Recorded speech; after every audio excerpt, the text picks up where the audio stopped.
We are a behavior change agency. The holy grail of communications is when you can start to change behavior.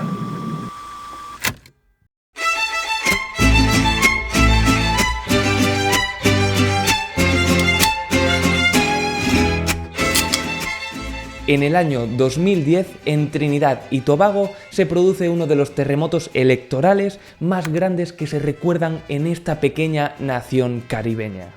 En las elecciones se enfrentan dos partidos que tradicionalmente representan dos etnias del país. Por un lado, el PNM, el partido que lleva 10 años en el gobierno y que es votado por la mayoría de la población, que son afrodescendientes. Enfrente el UNC, que representa la población india minoritaria. Contra todo pronóstico, el UNC de los indios gana las elecciones. So, we were working for the Indians. La clave para la victoria: la mayoría de los jóvenes afrodescendientes se han estado pasando este mensaje que ha aparecido en redes sociales, aparentemente de forma espontánea, y se ha hecho viral. En realidad, no fueron los chavales de Trinidad y Tobago los que se inventaron este eslogan para castigar a sus políticos no yendo a votar. Este eslogan se creó en los despachos de una empresa de Inglaterra. ¿Cómo lo hicieron? Soltaron este mensaje por las redes sociales y lo movieron entre unos cuantos chavales jóvenes. Solo unos pocos, pero que por alguna razón, y luego iremos sobre eso, la gente de Cambridge Analytica sabía que eran muy influenciables. No tuvieron que hacer nada más. El resto de la gente lo empezó a replicar y el fenómeno se volvió absolutamente viral. La gente joven de por sí es más apática a la hora de votar, pero Cambridge Analytica sabía que los hijos de los indios, por su cultura, iban a votar casi obligados con sus padres. Así que la mayoría de afrodescendientes se quedaron en casa, pero los indios sí fueron a votar. El UNC dio un vuelco electoral sin precedentes y ganó las elecciones. Y este fue uno de los experimentos que Cambridge Analytica utilizó para influir en la campaña del Brexit y en las primeras elecciones en las que ganó Donald Trump. Y lo hicieron gracias a mis datos, a tus datos y a los datos de todos los que usamos las redes sociales.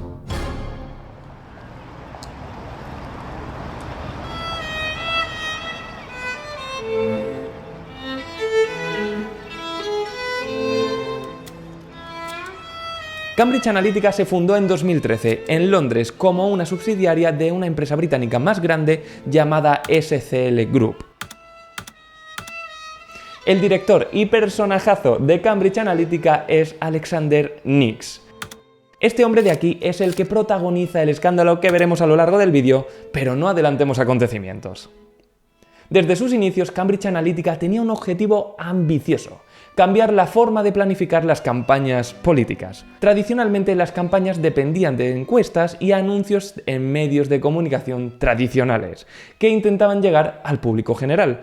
Pero este enfoque tenía sus limitaciones, especialmente en una época donde las redes sociales permitían dirigirse a las personas de manera mucho más precisa. Cambridge Analytica quería llevar la personalización al extremo. Su idea era simple: si puedes entender cómo piensa una persona, puedes diseñar un mensaje que sea casi imposible de ignorar. ¿Y cómo sabes cómo piensa una persona? Porque durante esa época poníamos todos nuestros datos personales en Facebook.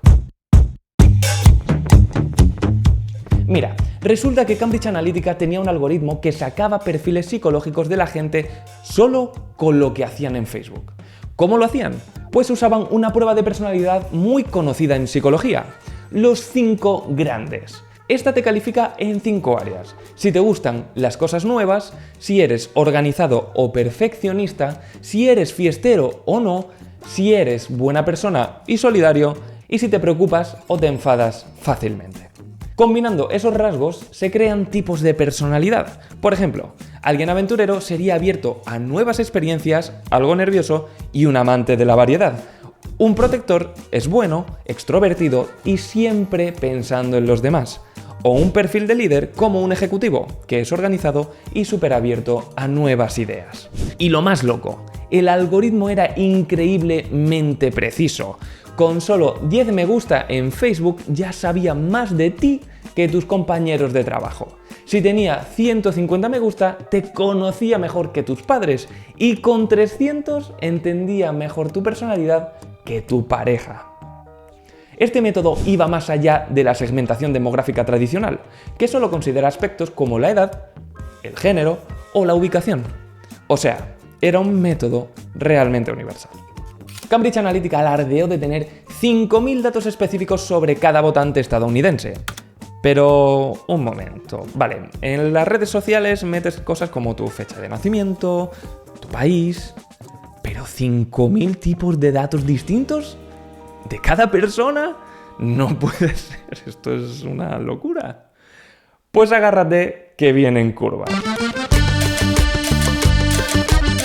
Es posible que recuerdes este tipo de test de personalidad que había en Facebook o estos otros juegos en los que podías saber qué personaje Disney eres, a qué famoso te pareces y este tipo de cosas. Pues que sepas que estos test están hechos para hacer bases de datos a partir de las respuestas que los usuarios dejan en ellos. Y dentro de lo malo, estos test no llegaban a ser algo muy perjudicial para la privacidad del usuario. Sin embargo, Cambridge Analytica quiso jugar en otra liga.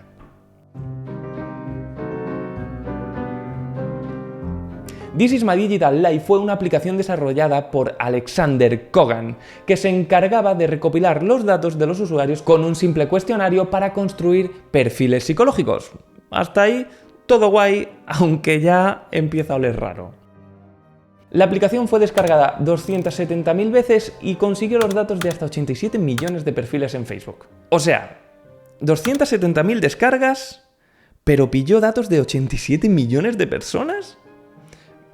Qué cosa más rara, ¿no? Resultó que la aplicación pudo reunir tanta información porque solicitaba permisos para acceder a tu información personal y también a la red de tus amigos. Por lo que si aceptabas las condiciones al hacer el test, no solo se llevaba tus datos, sino que tus amigos iban detrás.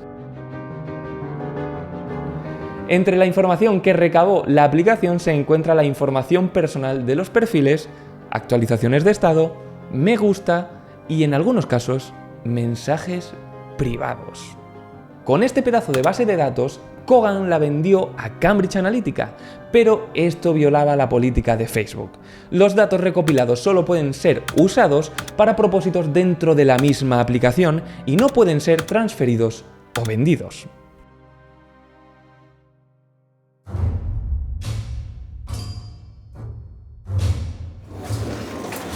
Cambridge Analytica dice que cuando le compraron la base de datos no sabían cómo los había conseguido y que cuando se enteraron en 2015 de que los había hecho con Facebook, eliminaron los datos. Además, declaró que esos datos no se emplearon en los servicios ofrecidos a la campaña presidencial de Donald Trump y aseguró que no utilizó ni almacenó información de perfiles de Facebook. Pero todo esto fue una gran mentira. Lo sabemos gracias a un par de personas que trabajaron desde dentro de la empresa y otra que la investigó desde fuera, y que son clave en el escándalo de Cambridge Analytica. Christopher Wylie, Brittany Kaiser y la periodista Carol Cadwalladr.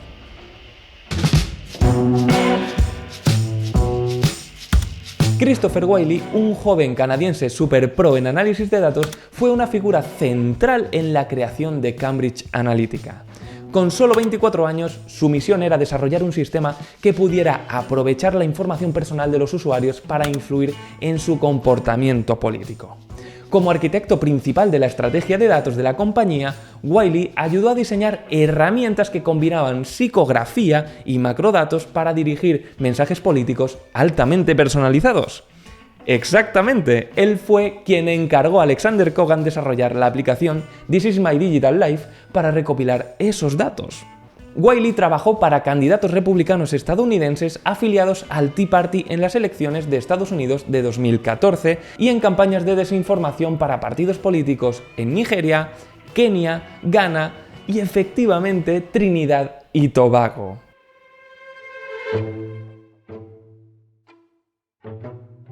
Sin embargo, Wiley pronto se dio cuenta de las implicaciones éticas de lo que estaba ayudando a construir y salió de Cambridge Analytica.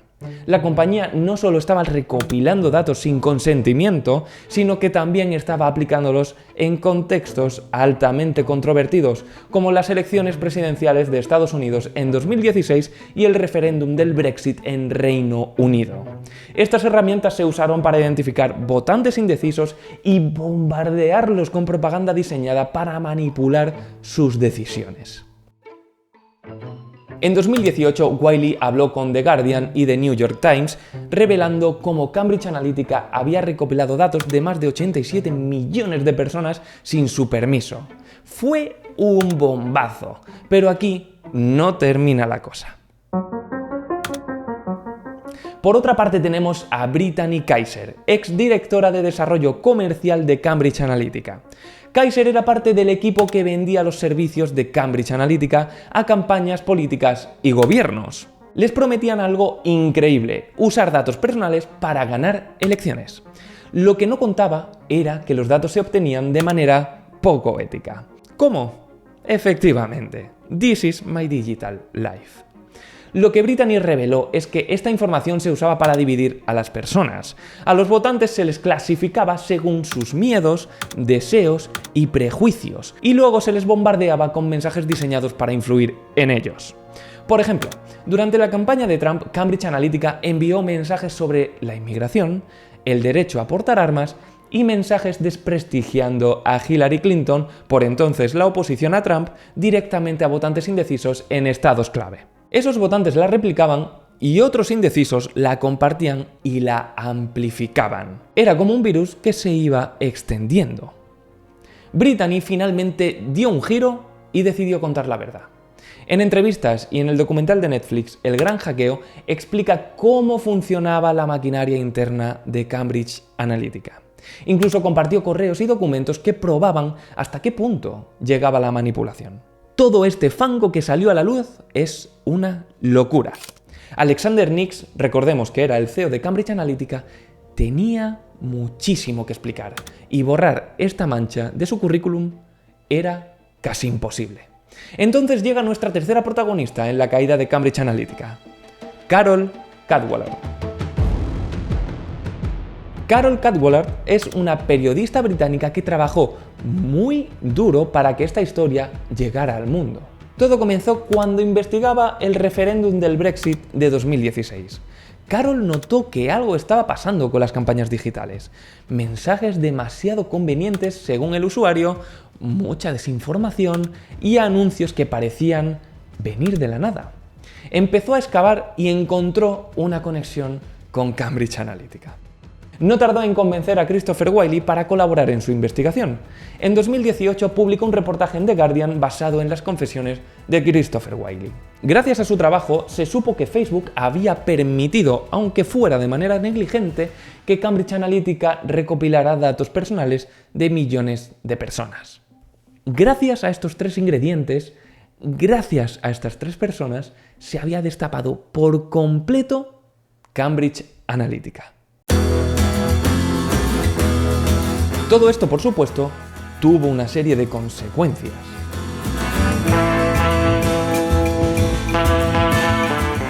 Para empezar, Alexander Nix tuvo que comparecer ante los tribunales por todo lo que hizo. El juicio se centró en su rol dentro del escándalo por el mal uso de datos de Facebook. Nix enfrentó acusaciones de haber dificultado la investigación de la Oficina del Comisionado de Información de Reino Unido y de permitir que la empresa evitara colaborar con los reguladores. Uno de los momentos más polémicos del juicio giró en torno a unas declaraciones que Nix hizo a un periodista encubierto. En estas parecía insinuar que Cambridge Analytica estaba dispuesta a ofrecer servicios cuestionables como mandar chicas a las casas de los candidatos.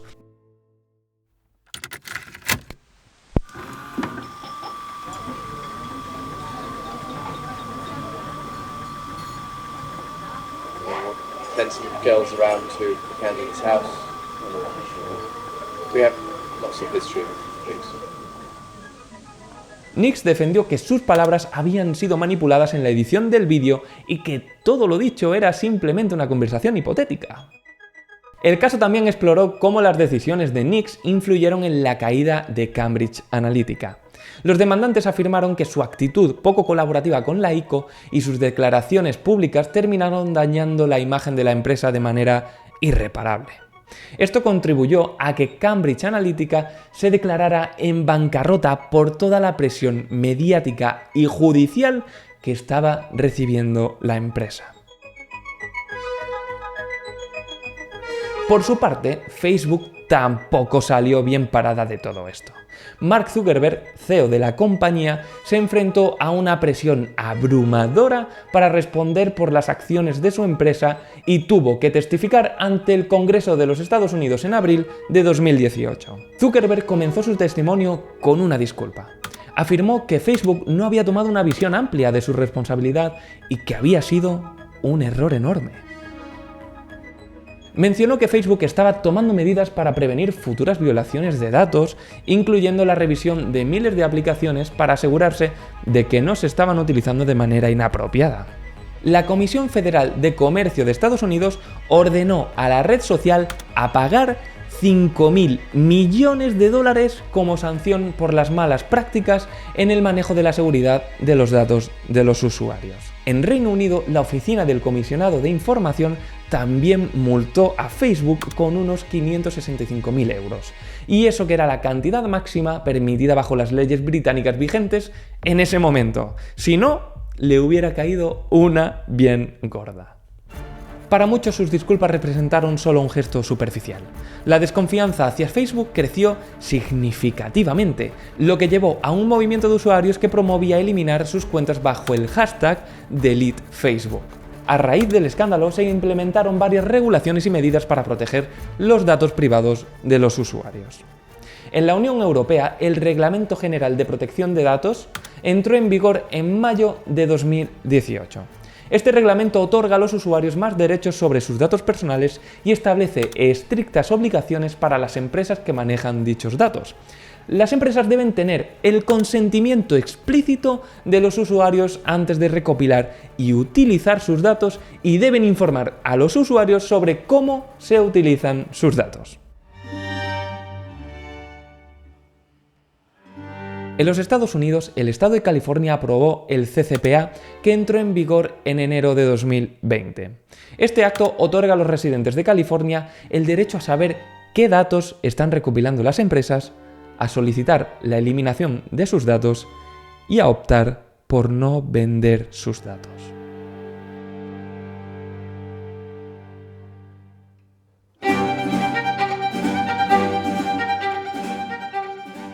La exposición del escándalo hizo evidente que las plataformas digitales no solo recopilan datos, sino que también los comparten y venden sin el conocimiento de los usuarios.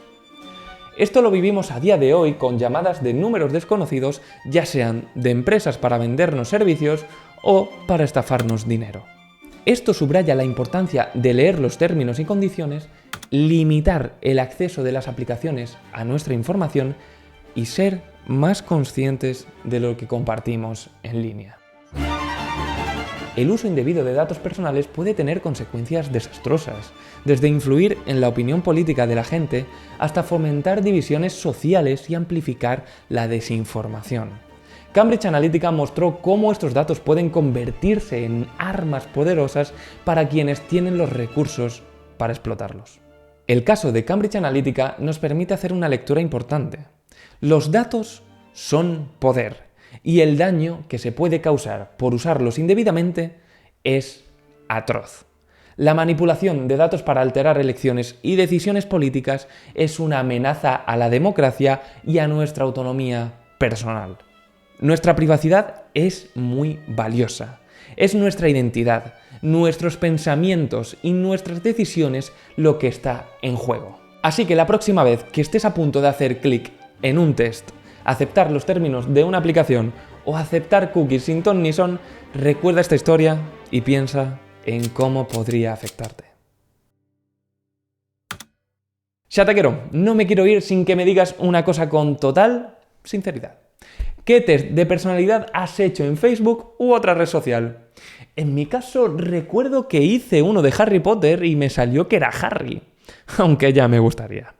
Ponme tu experiencia en los comentarios para ver cuántos test diferentes hemos hecho los chataqueros. Voy a estar pendiente, así que te quiero ver on fire escribiendo.